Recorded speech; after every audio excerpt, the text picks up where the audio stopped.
Hi everyone. Today's lesson is being able to identify proportional relationships from a table, from a graph, and from an equation. So we're going to make this into a foldable. So if you have this paper at home, you're going to cut on the dashed lines and you're going to fold on the solid lines. Your foldable should look like this when you are ready to start taking your notes. All right, let's begin. All right, so when you open up your foldable, we're going to start with the tables. So, two quantities are proportional if they have a constant ratio.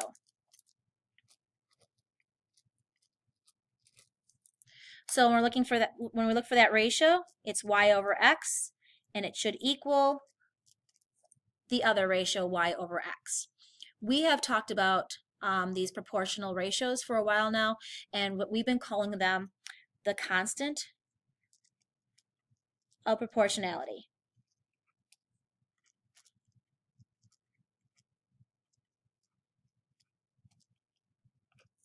So let's take a look at what a proportional relationship will look like in a table. So in this first column here, every example we do in this first column are going to be proportional,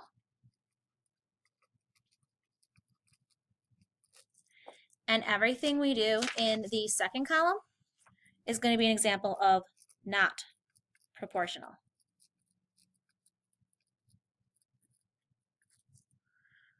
All right, so let's go back to our proportional. Let's take a look at what it looks like.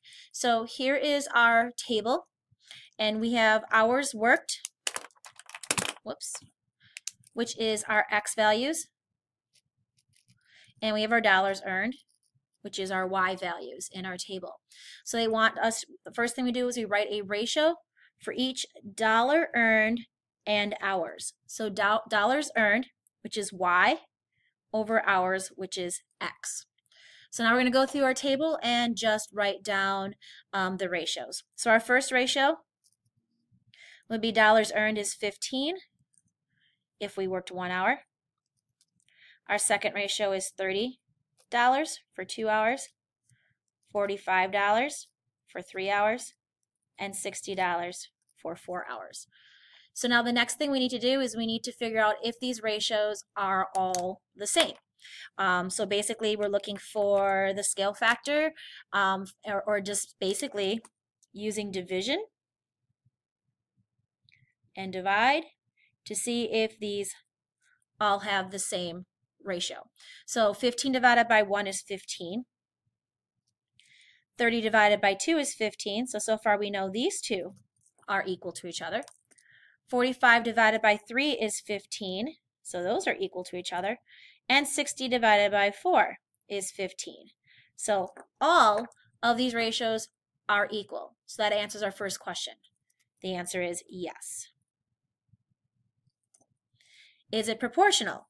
Well, according to this, if they have a constant ratio, they're equal, we have a proportional relationship, yes, for this. So what is our constant of proportionality? Okay, in this situation, just by dividing our y over x ratios, we have 15 across the board.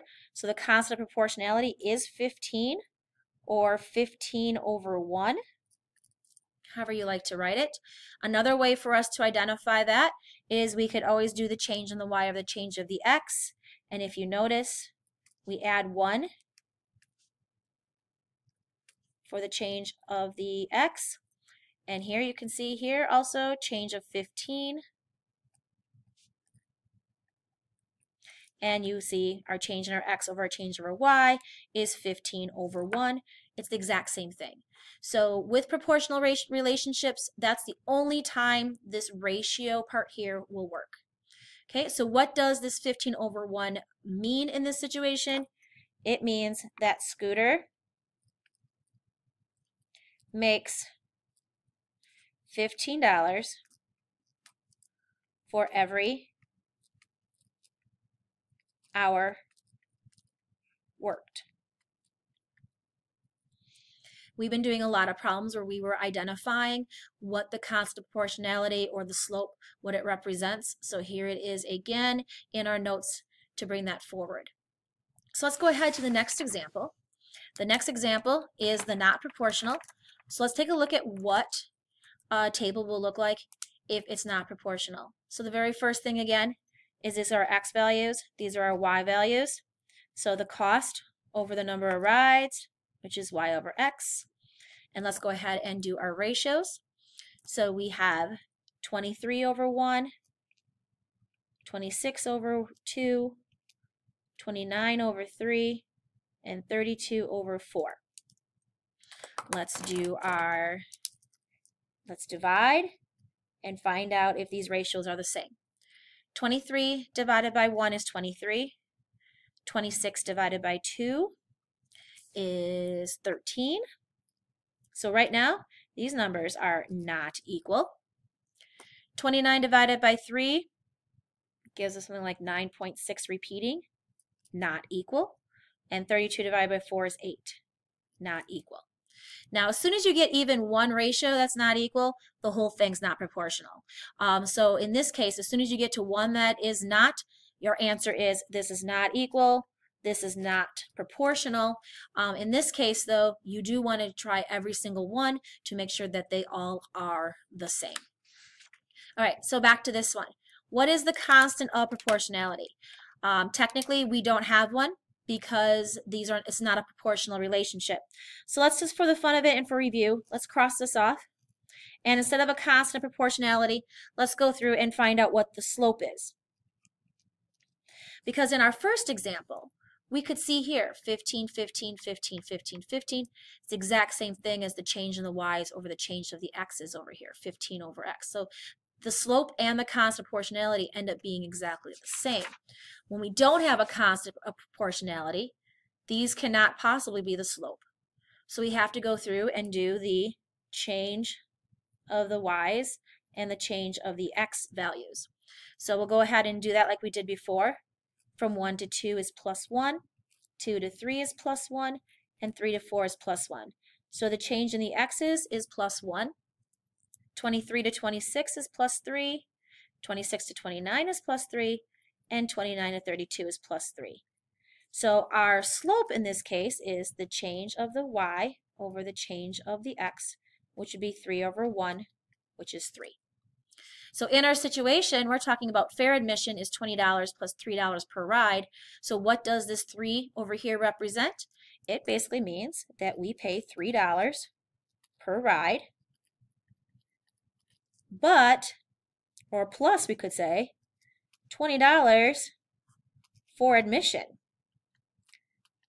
And it's this part right here, ladies and gentlemen, that causes this not to be proportional. It means that we have to pay something first before we can even start going on any of the rides. All right, so our next part. So let's just recap.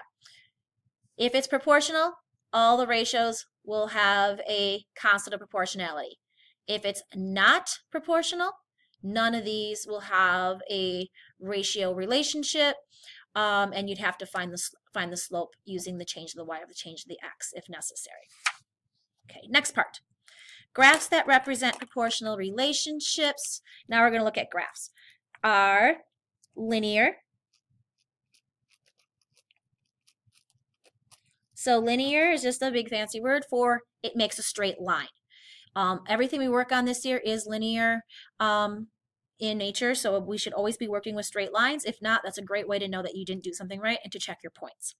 Not only is it linear, but it also goes through the origin, and our origin is located at point 0, 0.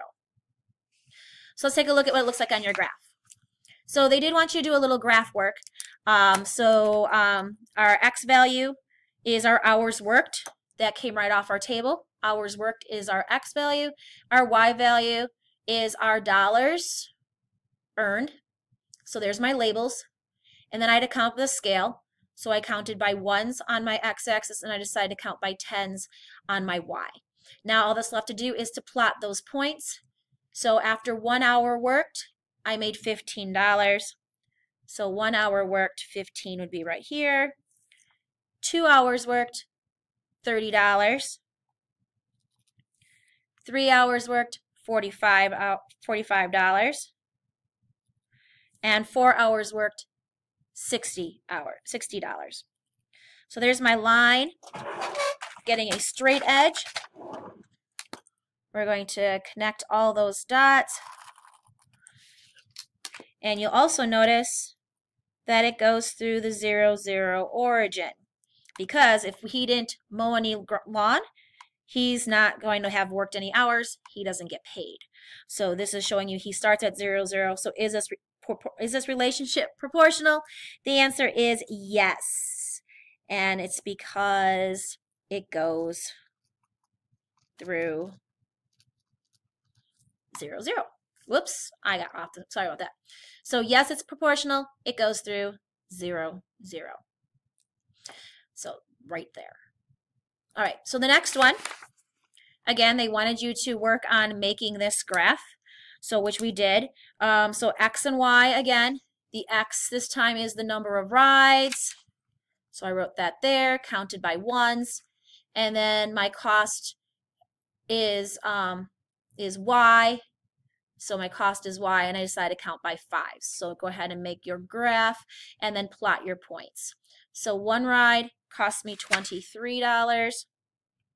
One ride, 23. The second ride cost me 26. The third ride cost me $29 total. And the fourth ride cost me $32. Okay. The other thing we can notice right away is that the fare admission was $20. So before I even got to go on any rides whatsoever, I had to pay $20. So right here you can see that our line does not go through, line kind of got kind of fuzzy there. Let's see if I can make it darker. Does not go through the origin. So it's not proportional. No. Doesn't go through 0, 0. So you can see right here, proportional goes through 0, 0. Non-proportional has a different number it starts with. All right, and the last part is determining proportional relationships through equations. We've been working with equations for proportional relationships for a while. So a proportional relationship can be written with the equation y equals kx. And k represents our constant of proportionality. And we kind of also refer to that as our slope of the equation. All right, so let's take a look at this first one. Write an equation for the total earned. So our equation would be y equals kx. So k is our constant of proportionality, which was 15, and x. So y was our dollars earned, x is our hours worked. So there would be our equation, our y equals kx equation. Now they want us to change this so that the letters kind of represent the situation a little bit better. So they want us to change the y to a t as total earned, which makes sense, and change the x to h for hours. So when you read this, it actually looks like the total money I earn is $15 times how many hours I work. Let's just box this one though, since this is the traditional equation, and then this would be the one with the changed letters. All right, so what does non-proportional look like? So in our equation, it starts off the same. Y equals, instead of a k, we have m for slope. So our slope in this case is 3, or 3 over 1. X is, $3 per ride. However, there is a difference. What else did we have to pay for? We had to pay for the admission to get into the park. So that would be a plus 20. And that, ladies and gentlemen, is the new part that makes that you look for that makes this not proportional. This is kind of like that starting point, and we call this the y-intercept. And that's kind of where we're starting at, and that kind of shows you on the graph there. So that's what makes it different. Now let's write the equation using the new letters. So the total cost for me to go to the fair would be $3 per ride, plus the $20 to get in. So there's just another way to write it. All right, so for your assignment, you'll just kind of go back and forth on